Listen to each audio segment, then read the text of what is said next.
Going to discuss the 11th chapter of Agadtantra series, त्याचं नाव आहे जांगम विष. तर व्हॉट इज जांगम विष? जांगम विष काय असतं, तर हे पॉयझन आहे ॲनिमल ओरिजिनचे. ठीक आहे. तर त्याच्यामध्ये कोणकोणत्या आपण जर प्राण्यांच्या आपल्याला स्टिंग झाला किंवा त्यांच्या बाईटने आपल्याला पॉयझनिंग होऊ शकते. त्याच्यामध्ये सर्प, कीड, मृता, गृहगोधिका, जलोका, मंडुका, कणक, श्व, सिंह, ठीक आहे, नकुल इत्यादी प्राण्यांचा त्याच्यामध्ये समावेश होतो. आता जांगम विषाची लक्षणे काय काय आपल्या बॉडीमध्ये दिसतात, तर निद्रा, तंद्रा, क्लम, दाह, नंतर शरीर सुकलेलं दिसतं, लोमहर्ष, शोक, अतिसार. ठीक आहे, एवढ्या आपल्या बॉडीमध्ये सिम्पटम्स दिसतात. आता याच्यामध्ये सर्पभेद सांगितलं आहे आणि जांगम विषामधला पहिला टॉपिक आणि डिस्कशनसाठी घेतलेला आहे आणि इम्पॉर्टंट आहे. मोस्ट ऑफ द टाईम आपल्याला पॉयझनिंग होत असते. तर सर्पाचे भेद सांगितले आणि दिव्य सर्प आणि भौमिक सर्प. ठीक आहे. अकॉर्डिंग टू चरकाचार्य त्यांनी दोन सांगितले आहेत, मंडली आणि राजिमा. ठीक आहे. यांनी वेगवेगळ्या आचार्यांनी वेगवेगळे सांगितलेले आहे. अकॉर्डिंग टू सुश्रुताचार्य यांनी 18 टाईप्सचे भौम सर्प सांगितले. त्यांनी 5 याच्यामध्ये त्याचं डिव्हिजन केलं. कोणकोणते आहेत ते, दर्विकर, मंडली, राजिमान, निर्विष आणि वैकरंज. दर्विकर सापांची संख्या किती सांगितली, 26. मंडलीची किती सांगितली, 22. राजिमानची किती सांगितली आहे, 10. निर्विष किती आहेत, 12. आणि वैकरंज सापांची संख्या किती सांगितलेली आहे, ते 10. ठीक आहे. आता आपण बघू याच्यामध्ये सर्पभेद अँड इट्स इफेक्ट ऑन दोषा, म्हणजे कोणत्या दोषांचं प्राधान्य असतं कोणत्या सापामध्ये. तर दर्विकर जो सर्प आहे त्याच्यामध्ये ॲग्रिवेशन ऑफ वायू, वाताचं प्राधान्य असतं. मंडली जो साप आहे त्याच्यामध्ये पित्ताचं प्राधान्य असतं. आणि राजिमान त्याच्यामध्ये कशाचं प्राधान्य असतं, तर कफाचं प्राधान्य असतं. ठीक आहे. म्हणजे तशीच आपल्या बॉडीमध्ये ते सिम्पटम दाखवत असतात. आता अकॉर्डिंग टू वर्णभेद यांनी सापाचे प्रकार सांगितले आहे, ब्राह्मण, क्षत्रिय, वैश्य आणि क्षुद्र. ठीक आहे. अकॉर्डिंग टू लिंगभेदसुद्धा यांनी 3 सांगितले आहेत, पुरुष, स्त्री आणि नपुंसक. ठीक आहे. आता सर्पाचा परिचय म्हणजे आपण कसं ओळखू, हा दर्विकर आहे, हा मंडली आहे, हा राजिमान आहे. तर दर्विकर जे सापं असतात त्यांच्यामध्ये काय असतं, तर हुड प्रेझेंट असतं. ठीक आहे. मंडली सापांमध्ये ते हुडलेस असतात but possess rounded mark on their body. ठीक आहे. तसं आपण त्यांना ओळखू शकतो. राजिमानमध्ये काय असतं, तर बिंदुरेखा असते, विचित्र रंगाचा असतो. ठीक आहे. नंतर याच्यामध्ये दर्विकर सापांचे आणखी काही सांगितलेले आहे की त्यांच्यामध्ये आपण कसं ओळखू शकतो, तर ते काय असतात, तर त्यांची बॉडी कशी असते, तर फास्ट मुव्हिंग असतात. ठीक आहे. नंतर मंडली साप कसे असतात, तर त्यांच्या अंगावरती जे आहे डिफरंट टाईप्स ऑफ पॅचेस असतात आणि ते थोडेसे फास्ट असतात ते पण. नंतर राजिमानमध्ये काय सांगितलेले आहे, ते थोडेसे स्निग्ध आहे, अनक्त स्लिमी असतात आणि विविध वर्णाचे सांगितले आहे. स्ट्राइप्ड नेक म्हटलेलं आहे त्यांनी राजिमानला. नंतर वैकरंज काय आहे, तर हायब्रिड टाईपचे स्नेक आहे. आणि निर्विष म्हणजे नॉन पॉयझनस. ठीक आहे. त्यांची आपल्याला पॉयझनिंग होत नाही. तर सर्पदंशाची कारणे काय सांगितले त्यांनी, तर आपण एखादा आपला सपोज पाय पडला एखाद्या सापावरती किंवा तो इन सर्च ऑफ फूड असेल किंवा तो ॲंग्री असेल, तेव्हा जर आपला पाय वगैरे त्याच्यावर पडला तर आपल्याला काय होऊ शकतो, त्याचा दंश होऊ शकतो. ठीक आहे. आता सर्पदंशाचे प्रकार सांगितले अकॉर्डिंग टू शुश्रू त्यांनी, सर्पित, रादित, निर्विष आणि सर्पांगबिहट. ठीक आहे. त्याच्यामध्ये सर्पित काय असतं, तर त्याच्यामध्ये 2 or more marks teeth visible at the site of bite. ठीक आहे. त्याच्यामध्ये काय असतं, जी ब्लिडिंग जी क्वांटिटी असते थोडीशी लिटल क्वांटिटी असते, which may be oozing out from the bite side. ठीक आहे. आणि अदर ॲबनॉर्मिटीसुद्धा असू शकतात. नंतर रादितमध्ये काय म्हटलेलं आहे, presence of lines which are bluish red yellow white should be understand and has less amount of poison. ठीक आहे. रादितमध्ये. नंतर निर्विषमध्ये काय म्हटलेलं आहे त्यांनी, तर निर्विष नावाचं सांगितलेलं आहे, the poison which has no which there is no swelling, has little amount of vitiated blood that bitten by the snake which is normal. ठीक आहे. और no any visible mark present there, त्याला काय म्हटलं यांनी, निर्विष म्हटलेलं आहे. ठीक आहे. अकॉर्डिंग टू चरक यांनी 5 टाईपचे सांगितलेले आहेत सर्पदंशाचे प्रकार, तुंडाहत, व्हॅलिड, व्यालुप्त, दंष्टक आणि दंष्टानिबिड. ठीक आहे. आपल्याला कधी कधी MCQमध्ये सुद्धा येऊ शकतं. ठीक आहे. आता प्रॉपर्टीज ऑफ स्नेक पॉयझन काय म्हटलेलं आहे यांनी प्रॉपर्टीजमध्ये, तर 3 टाईप्सचे साप आहेत, त्यांच्यामध्ये कोणत्या प्रॉपर्टीज असतात, तर दर्विकर हा झालं, मंडली आहे, राजिमान आहे. तर दर्विकर जो साप आहे त्याच्यामध्ये वातदोष प्राधान्य असल्यामुळे त्याच्यामध्ये कोणते हे दिसतात, तर प्रॉपर्टीज वृक्ष आणि कटू. नंतर मंडली जर साप असेल, आपल्या जर बाईट झाली असेल, त्याच्यामध्ये काय असतं, पित्त प्राधान्य असेल, त्याच्यामध्ये कोणते सिम्पटम दिसतात, तर अम्ल आणि उष्ण भाव आपल्या बॉडीमध्ये जास्त दिसत असतो. नंतर राजिमान जर सर्प असेल तर त्याच्यामध्ये काय असते, कफाचं प्राधान्य असतं, म्हणजे त्याच्यामध्ये मधुर आणि शीत हे 2 गुण जास्त प्रमाणात दिसत असतात. आता यांनी वेगानुसार लक्षणं दिलेली आहेत दर्विकर, मंडली आणि राजिमान सापाची. त्याच्यामध्ये एकूण त्यांनी 7 वेगाचं वर्णन केलेलं आहे, प्रथम, द्वितीय, तृतीय, चतुर्थ, पंचम, षष्ठ आणि सप्तम. ठीक आहे. आता जो दर्विकर साप आहे याच्यामध्ये जो प्रथम वेग आहे त्याच्यामध्ये काय करतं, ते विष काय करतं, पहिले जो आपला रक्तधातू आहे त्याला काय करतं, ते दूषित करतं. रक्त दूषित झाल्यामुळे काय होतं, तर आपली बॉडीसुद्धा काय होते, त्या वर्णाची होऊन जाते. ठीक आहे. नंतर आपले जो वर्ण आहे त्याच्यावरती थोडंसं चेंजेस येतात, जसे मुख शावता दिसते, ठीक आहे. नंतर मंडली साप, मंडली सापामध्ये सुद्धा तेच आहे, रक्तधातूला पहिले दूषित करतं, रक्तपित्तवर्णचं होतं, शोभ, दाह, शोथ, रोमहर्ष इत्यादी सिम्टम त्याच्या बॉडीमध्ये दिसतात. तर राजीमानमध्ये सुद्धा रक्तधातूला पहिले दूषित करतं, रक्तश्वेतवर्णचं होतं, पांडुता आपल्या बॉडीमध्ये दिसत असते. नंतर सेकंड कोणत्या धातूला रक्त झाल्यानंतर मांस धातूला दूषित करतो द्वितीय वेगामध्ये. नंतर त्याच्यामध्ये अतिपित्त, वर्ण, शोथ, दाह इत्यादी आपल्या बॉडीमध्ये सिम्टम दिसतात, ठीक आहे. असे मंडलीमध्ये पण सेमच आहे, मांस धातूला दूषित करतो, अतिपित्त, वर्ण, दाह, सर्वांग दाह, ठीक आहे. नंतर राजीमानमध्ये सुद्धा मांस धातूला दूषित करतो, अति, पांडुता, क्लम इत्यादी सिम्टम दिसत असतात. तर तृतीयमध्ये काय सांगितलेलं आहे, तर मेद धातू, नंतर शिरोगौरव, कोथ, स्वेद इत्यादी सिम्टम दिसतात. आणि नंतर जो आपला मंडली साप आहे त्याच्यामध्ये सुद्धा मेद धातूला दूषित होतो तिसऱ्या वेगामध्ये. अतितृष्णा लागते, नेत्रदृष्टी इम्पॉर्टंट आहे, कोणत्या वेगामध्ये नेत्रदृष्टी सांगितलेली आहे, MCQ सुद्धा येतो याच्यावरती. तर तिसऱ्या वेगामध्ये राजीमान सापामध्ये काय होतं, चक्षुक्षय, स्वेदप्रवर्तन, दंशस्थानांमध्ये शोध, पोल इत्यादी लक्षण दिसत असतात. थोडंसं वेगळं आहे कारण यामध्ये चक्षु दिलेलं आहे. चतुर्थ वेदामध्ये काय होतं, तर कोष्ठामध्ये प्रवेश करतून कपदोषाला वाढवतं, त्याच्यामुळे तंद्रा, लाला, प्रसेक इत्यादी सिम्टम बॉडीमध्ये जास्त प्रमाणात दिसतात. नंतर चतुर्थ वेगामध्ये जर आपण मंडली सापामध्ये बघितलं तर कोष्ठामध्ये प्रवेश करतो, ज्वराची उत्पत्ती होते. राजीमान याच्यामध्ये कोष्ठामध्ये प्रवेश करतो, मन्यास्तंभ, शिरोगौरव इत्यादी बॉडीमध्ये सिम्टम दिसत असतात. पंचम वेगामध्ये काय होतं, अस्थि धातूला वटिएट करतो, हिक्का, दाह इत्यादी लक्षण दिसतात. अस्थिच्यामध्ये सुद्धा अस्थि, सर्वांग दाह दिसतो. आणि जो आपला राजीमान आहे त्याच्यामध्ये सुद्धा वर्ण, अवरोध, शीतज्वर आणि संधी दुर्बलता दिसत असते. नंतर षष्टम वेगामध्ये काय होतं, तर मज्जा धातूला दूषित करतो, हृदय पीडा, अंग गौरव, मूर्छा इत्यादी सिम्टम दिसतात. नंतर जे आपला मंडली साप याच्यामध्ये सुद्धा दर्वीकर समान लक्षण दिसतात, राजीमानमध्ये सुद्धा सेम लक्षण दिसत असतात. आपल्याला या दोन्हीच्यामध्ये फक्त जे आपले दर्वीकर आहेत त्याचेच लक्षण सिम्टम्स लक्षात ठेवायचे, जेणेकरून आपण मंडली आणि राजीमानमध्ये सुद्धा रिपीट करू शकतो ते. त्याच्यामध्ये षष्टम वेगामध्ये काय होतं, तर मज्जा धातूला दूषित सांगितलं आहे, MCQ इथे येऊ शकतो, कोणत्या वेगामध्ये कोणत्या धातूला दूषित करत आहे, इम्पॉर्टंट आहे, आपण बघितलं. सप्तम वेगामध्ये काय सांगितलं, शुक्र धातूला दूषित करतो, व्यानवायूची सुद्धा दृष्टी करतो आणि शारीरिक स्त्राव जे आहे त्याच्यामध्ये वृत्ती करतो. बाकीचे दोन्ही सिम्टम कसे सांगितले तर सेमच सांगितले याच्यामध्ये, ठीक आहे. आता आपण बघू याच्यामध्ये सिक्वेन्स काय सांगितले, पहिले रक्तधातूला दूषित केलं, द्वितीय वेगामध्ये मांस धातूला, तृतीय वेगामध्ये मेद धातूला, चतुर्थ वेगामध्ये कोष्ठामध्ये प्रवेश केला, पंचम वेगामध्ये अस्थि धातूला दूषित केलं, षष्टम वेगामध्ये मज्जा धातूला आणि सप्तम वेगामध्ये काय केलं त्यांनी शुक्र धातूला दूषित केलं, ठीक आहे. अशा प्रकारे आपण बघू शकतो वेग. आता त्याच्यामध्ये सर्पविष सामान्य चिकित्सा सांगितलेली आहे. काय सांगितले पहिले तर ए उरणे तिन्ही पण अरिष्टबंधन, आचूषण आणि अग्निकर्म. अरिष्टबंधनमध्ये काय म्हटलेलं यांनी, तर 4 ते 7 अंगुलीवर वस्त्राने किंवा वृक्षाच्या सालीने तिथं आपण बांधलं पाहिजे, ठीक आहे. नंतर आचूषण म्हणजेच काय, मुखाने किंवा वस्त्राने दंशस्थानावर जे रक्त आहे त्याचं काय करायला पाहिजे, तर आचूषण करायला पाहिजे.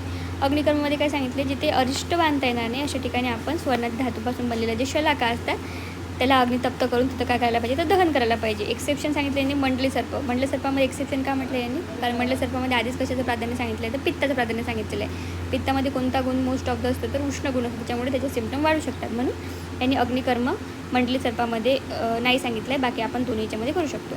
नंतर यांनी विष जे असतं ते उष्ण गुणात्मक असतं, त्याच्यामुळे शीतल परीक्षक करायला सांगितलेले आहे. आचार्य वाघभटने काय म्हटलं, तर ज्या सापाने आपल्याला दंश केला आहे त्यालाच काय म्हटलेलं आहे, तर त्यालाच आपण चावायला पाहिजे, ठीक आहे, जेणेकरून विष थोडंसं हे होईल.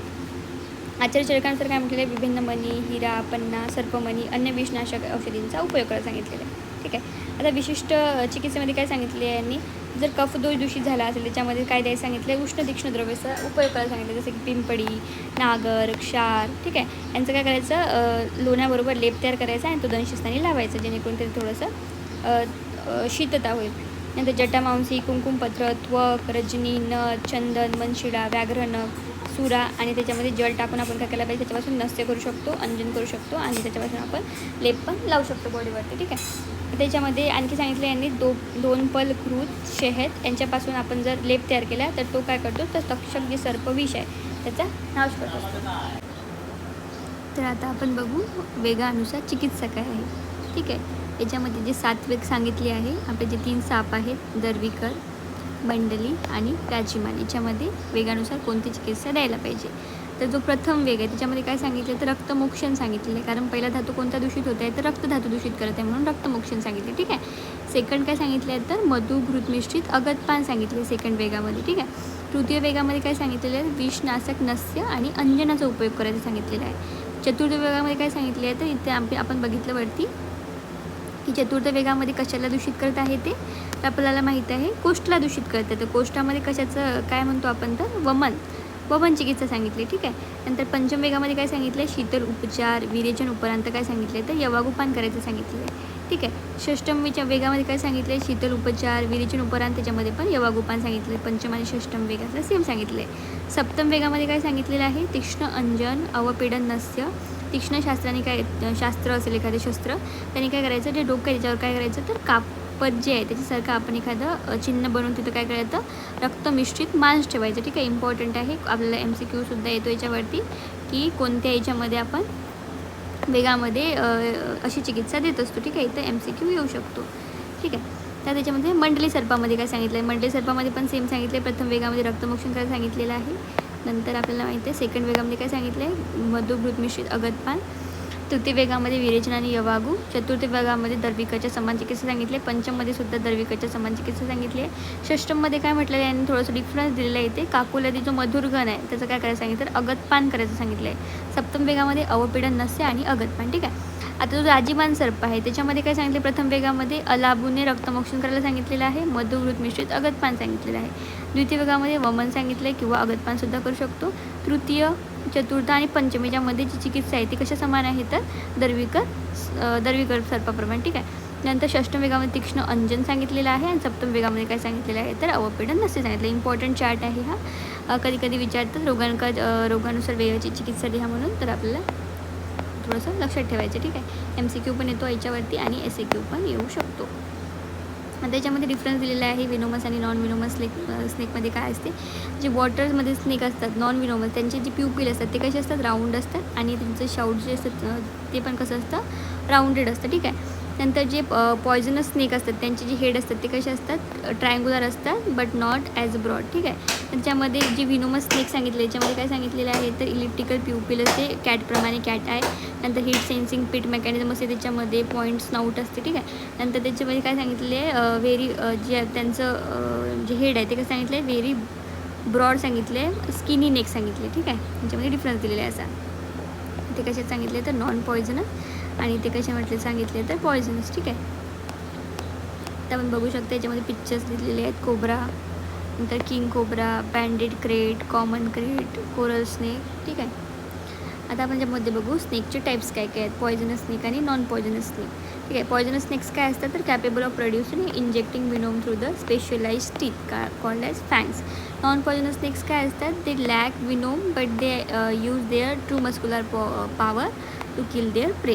ठीक आहे. त्यांना आपण म्हणतो नॉन पॉयझनस स्नेक. ते मस्क्युलर पॉवरचा यूज करून ते काय करत असतात तर त्यांची शिकार करत असतात. आता डिफरन्स काय दिलेला आहे यांनी पॉयझनस आणि नॉन पॉयझनस स्नेकमध्ये, कसं आपण आयडेंटिफाय करू शकतो की हा पॉयझनस आहे किंवा हा नॉन पॉयझनस नाही आहे. ठीक आहे. त्याच्यामध्ये काही त्यांनी आयडेंटिफाईंग फीचर्स सांगितलेले आहेत, जसं की प्युपिलची साईज सांगितलेली आहे. जे पॉयझनस स्नेक आहे त्याच्यामध्ये कशी प्युपिल आहे तर व्हर्टिकल प्युपिल सांगितलेली आहे अशा प्रकारे.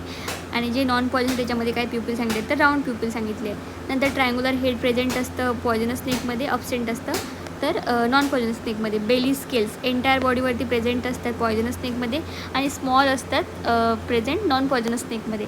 नंतर फँग मार्क्स सांगितले 2 मार्क्स प्रेझेंट असतात आणि याच्यामध्ये काय सांगितले नॉन पॉयझनसमध्ये नंबर ऑफ फँग मार्क्स. ठीक आहे. ते काय करतं आपलं जे डायजेशन आहे त्याच्यामध्ये थोडासा प्रॉब्लेम क्रिएट करते. नंतर त्याच्यामध्ये जे ट्रिगरिंग एन्झाईम्स असतात ते काय करतात आपल्या डायजेस्टिव्ह सिस्टमवरती ॲक्ट करत असतात. नंतर ॲडिनोसाईन ट्रायफॉस्फेटेज जे आहेत त्याच्यामुळे काय होते, शॉक बसू शकते पेशंटला आणि जी प्रे आहे त्याच्यामध्ये इमोबिलायझेशन घडून होते. ठीक आहे. नंतर पेप्टाईड बेडिकाईन पोटेन्शिएटर काय करतं तर डायलेट करतं ब्लड वेसलला आणि त्याची काय करतं परमेबिलिटी वाढवतं. नंतर आपले जे पेन रिसेप्टर आहेत त्यांना स्टिम्युलेट करतं, त्याच्यामुळे काय होते ब्लिडिंग वाढते.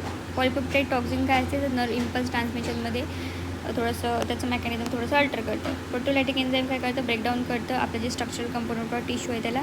नंतर हायलुरॉनिडेज जे आहे त्याच्यामध्ये ब्रेक करतं ते पॉलिसॅकराइडला, जे आपले कनेक्टिव्ह टिश्यू असतात त्याच्यामुळे काय होते जे आपलं व्हिनोम आहे ते फास्टली काय होते तर डिफ्युजन होतं त्याचं आपल्या बॉडीमध्ये.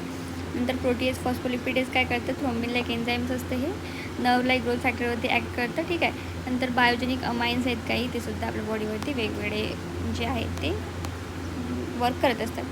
आता टाईप ऑफ स्नेक बाईट सांगितले यांनी सायटोटॉक्सिक, हिमोटॉक्सिक आणि न्यूरोटॉक्सिक. सायटोटॉक्सिक म्हणजेच काय तर ते आपल्या जे सेल्स असतात त्यांच्यासाठी टॉक्सिक असते. हिमोटॉक्सिक म्हणजेच काय तर ते आपल्या जे रेड ब्लड सेल्स आहेत RBC त्यांना काय करतं किल करतं आणि जे आपलं क्लॉटिंग मेकॅनिझम आहे त्याला काय करतं प्रिव्हेंट करतं.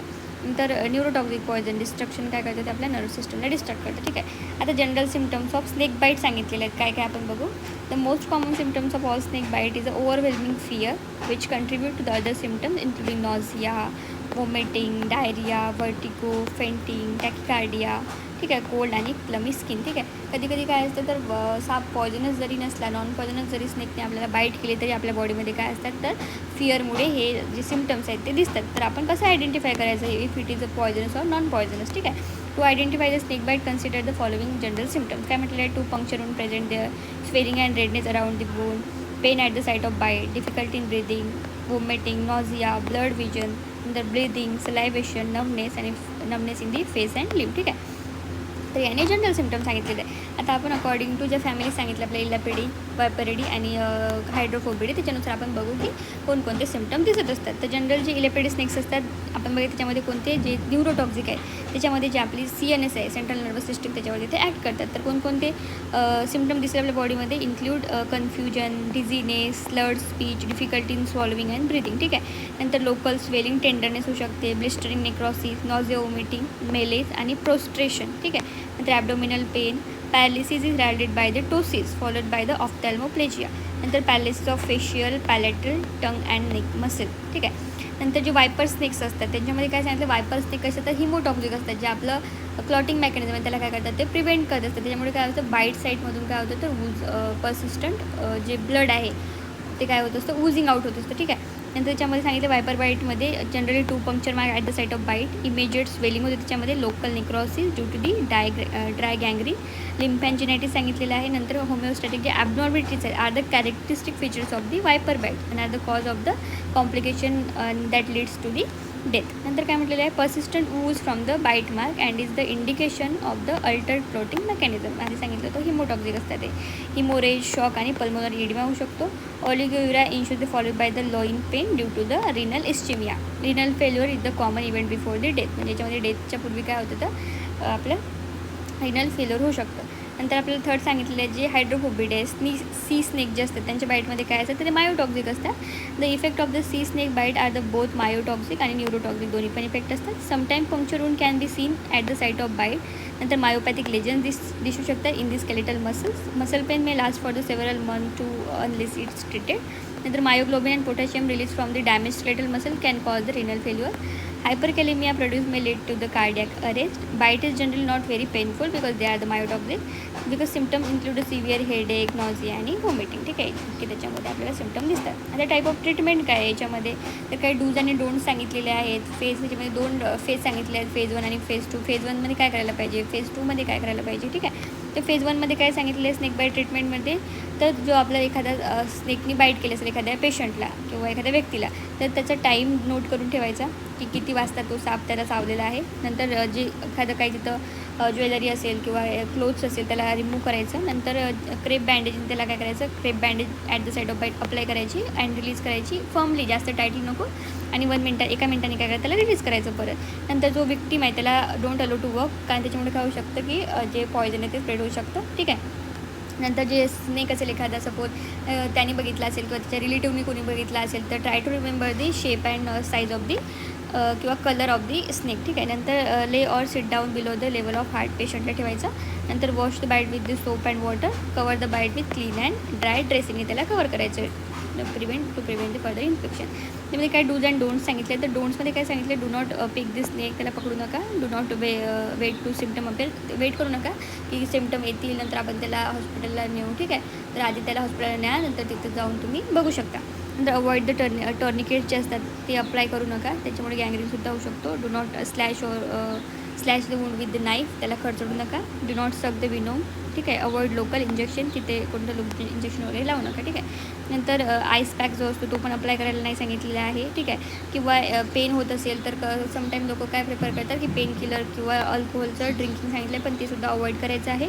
डू नॉट ड्रिंक कॅफिनेटेड जे बिवरेज असतात ते सुद्धा अवॉइड करायला सांगितलेलं आहे. ठीक आहे. आता फेज 2मध्ये काय येतं तर स्पेसिफिक अँटीव्हेनिन द्यायचं त्याला लगेच ऑप्टेन फ्रॉम द स्पेसिफिक अँटीव्हेनिन. 2 टाईप्सचे अँटीव्हेनिन सांगितलेले आहे स्पेसिफिक आणि पॉलिव्हॅलंट.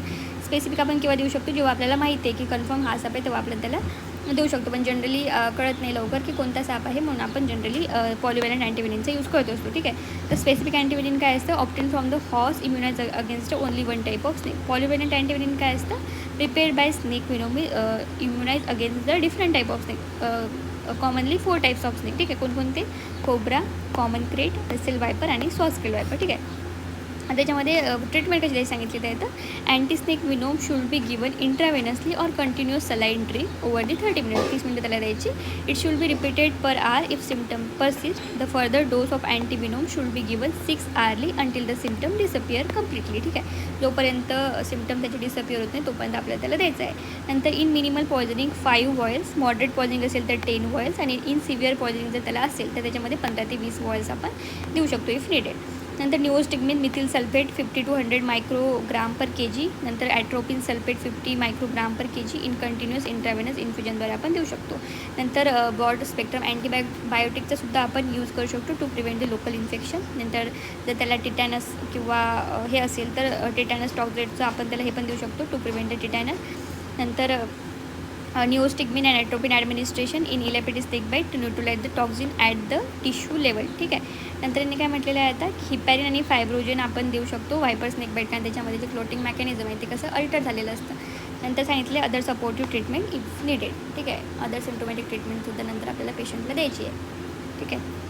आता आपण बघू नेक्स्ट टॉपिक आहे आपला स्नेक, त्याचा fetal dose for woman, average delivery dose per bite आणि फिटल पिरियड किती आहे. जो इंडियन कोब्रा आहे त्याच्यामध्ये किती सांगितलं आहे फिटल डोस ह्युमनसाठी, तर 12 mg सांगितलेला आहे मायक्रोग्राम. ॲव्हरेज डिलिव्हरी किती असते त्याची पर बाईट तर 60 mg, आणि फिटल पिरियड किती सांगितलं आहे 8 hours सांगितलेलं आहे. कॉमन क्रेट बँगरस जे आहे त्याचं काय सांगितलं आहे 6 mg सांगितलेलं आहे. ॲव्हरेज डिलिव्हरी डोस पर टाईम 20 mg, फिटल पिरियड किती सांगितलं आहे 18 hours. ठीक आहे. रसेल वायपर जे आहे त्याच्यामध्ये 15 mg. नंतर डोस पर बाईट किती 63 mg, फिटल पिरियड किती सांगितले तर 3 days. नंतर सॉस्केल वायपर, ठीक आहे, त्याच्यामध्ये किती सांगितलं आहे fetal dose for the women की 8 mg. ॲव्हरेज डिलिव्हरी किती असतं dose per bite 13 to 40 mg. Fetal period किती सांगितलं तर 41 days इतका जास्त याचा फिटल पिरियड सांगितलेला आहे. ठीक आहे.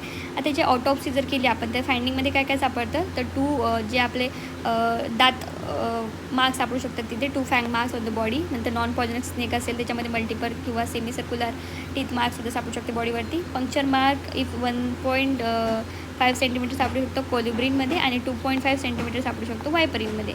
The oedema, discolouration, cellulitis, dried blood stain, serum at the site of bite usually present. नंतर haemorrhage of stomach usually present.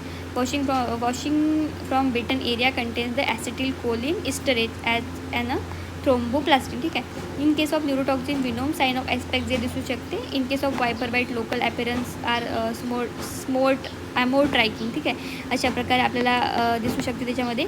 ते due to the severe oozing of blood from the puncture side. नंतर haemorrhage in lungs and in the serous membrane. The endocardial haemorrhage are seen in specially in the left ventricle. ठीक आहे. Endocardial haemorrhage दिसू शकतो left व्हेंट्रिकलमध्ये. नंतर petechiae are also found within the kidney, pelvis, mucosa of urinary bladder, stomach आणि इंटेस्टाईनमध्ये. Blood fails to clot normal even after the addition of thrombin. नंतर arterioles and capillaries are characteristic by blood walls and swollen endothelial cells. नंतर necrosis of renal tubule हे आपल्याला दिसू शकतं. ठीक आहे. तर त्याच्यामध्ये मेडिको लिगल ॲस्पेक्ट काय सांगितलेलं आहे, तर जनरली ॲक्सिडेंटल म्हटलेलं आहे, रेअरली होमिसायडल, आणि still it is use for the suicidal purpose. ठीक आहे. आता आपण नेक्स्ट जो आयुर्वेदिक पोर्शन आहे तो आपण बघूया. तर आपला नेक्स्ट इम्पॉर्टंट जो आयुर्वेदिक पोर्शन आहे आपला त्याच्यामध्ये आपण बघू आपल्या ब्लूप्रिंटमध्ये काय दिलेलं आहे, कारण ब्लूप्रिंटच्या बाहेर आपले जे क्वेश्चन्स असतात येत नाही.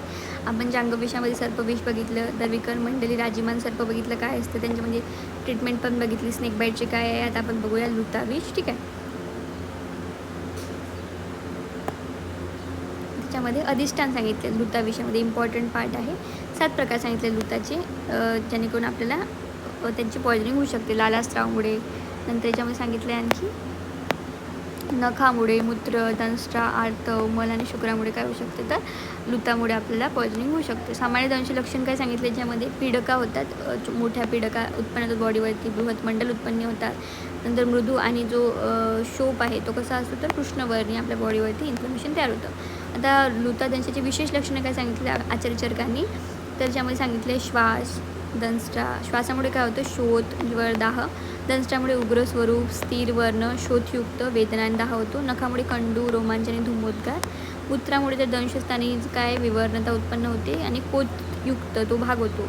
नंतर लालास्त्रावामुळे सुद्धा सेमच सिम्टम सांगितले आहे. आता मूत्र आर्तव आणि शुक्र याच्यामुळे काय होतं, स्फोट उत्पन्न होतो आणि जो दंश असतो तो कसा दिसतो तर पिकलेल्या आवळ्याप्रमाणे दिसत असतो. ठीक आहे. त्याच्यामध्ये संख्यानुसार सुद्धा आपल्याला कधी कधी वृत्ताचे प्रकार विचारतात. तर सुश्रुतांनी किती सांगितले, 16 सांगितले. वाघभटांनी किती सांगितले तर 28 सांगितले. इम्पॉर्टंट चार्ट आहे हा, कधी कधी डायरेक्टली विचारतात, मोस्ट इम्पॉर्टंट आहे. आता विषाक्ततेच्या दृष्टीने जे आपण बघितलं तर 3 प्रकारचे असतात, तीक्ष्ण विष, मध्यम विष आणि मंद विष. तीक्ष्ण विष काय म्हणतो आपण तर 7 दिवसामध्ये मारक, मध्यम विष 7 ते 15 दिवसामध्ये मारक असतात आणि मंद विष लुता असतात त्या 15 दिवसामध्ये मारक ठरू शकतात. तर साध्यसाध्यतेनुसार सुद्धा यांनी 2 प्रकार केले, कृच्छ साध्य आणि असाध्य. कृच्छ साध्यमध्ये 8 प्रकार आणि साध्यमध्ये पण सुद्धा 8 प्रकार. नंतर दोषाच्या दृष्टीनुसार किती सांगितले, 3, वायव्य, आग्नेय आणि सौम्य. परिणामाच्या दृष्टीने दुषी विषलता सांगितलेले आणि प्राणहरलता सांगितले. ठीक आहे. तर लुताचे लक्षण याच्यामध्ये सुखसाध्य कधी असेल आणि कृच्छसाध्य कधी असेल. तर सुखसाध्य कधी असेल तर दंशस्थान कंडयुक्त असेल, शिरोरुजा असेल, त्याच्यामध्ये वेदना असेल, वातकफजन्य रोग असतील तर ठीक आहे ते सुखसाध्य असेल. कृच्छसाध्य कधी असेल, दंशस्थान सडला असेल, रक्तविस्त्रवण होत असेल, दाह, अतिसार, ज्वर आणि त्रिदोषजन्य जर रोगाची उत्पत्ती झाली असेल तर तो लुता कशी आहे आपल्यासाठी तर कृच्छसाध्य असेल. ठीक आहे. आता लुताविषचं काळानुसार परिवर्तन कसं होत जातं, कसं म्हणजे आपल्याला पॉइझन झाल्यानंतर कसं त्याचे आपल्या बॉडीवरती सिम्पटम दिसत जातात. प्रथम दिवशी काय होते, अल्पकंडयुक्त व्यापक पसरणारा अस्पष्ट असा शोथ उत्पन्न होतो. दुसऱ्या दिवशी काय होतं, मध्यभागी दबलेला स्पष्ट लक्षणयुक्त शोप उत्पन्न होतं किंवा बाईट असते. तिसऱ्या दिवशी लक्षण अधिक स्पष्ट उत्पन्न होतात, ज्वर, रोमहर्ष, रक्तमंडलाची उत्पत्ती होते. चौथ्या दिवशी विषाचा प्रकोप होतो. 5व्या दिवशी विषजन्य अन्य रोगांची उत्पत्ती सांगितली आहे. 6व्या दिवशी काय सांगितले जातं, विष संपूर्ण शरीर आणि मर्मस्थानांना आवृत्त करते. सप्तम दिवशी काय सांगितलं, विष व्याप्ती होऊन काय होतं, त्याचा मृत्यू होऊ शकतो. आता लुता विषयाची चिकित्सा सांगितली सुश्रुतांनी 10 प्रकारे. कोणकोणते तर नस्य, अंजन, अभ्यंग, पान, धूम, अवपीड, कवलगृह, वमन, विरेचन आणि रक्तमोक्षण इत्यादी प्रकार 10 प्रकारची चिकित्सा सांगितली. ठीक आहे. लुता म्हणजेच काय तर स्पायडर, बघू शकता याच्यामध्ये डायग्राम आहे. नंतर सर्व प्रकारच्या लुतामध्ये काय म्हणजे शृंग आदीने रक्तमोक्षण सांगितले चिकित्सा, दूध आणि घृताने परीक्षक करायचं सांगितलेलं आहे. नंतर हरिद्रा, रासना, पृष्णीपर्णी यांच्या पान करू शकतो, नस्य आणि अंजन आपण करू शकतो. तर सेकंड आपला टॉपिक आहे, याच्यामध्ये आपण बघू कोणतं टॉपिक दिलं आपल्या ब्लूप्रिंटमध्ये तर वृश्चिक दंश बघू आता आपण याच्यामध्ये.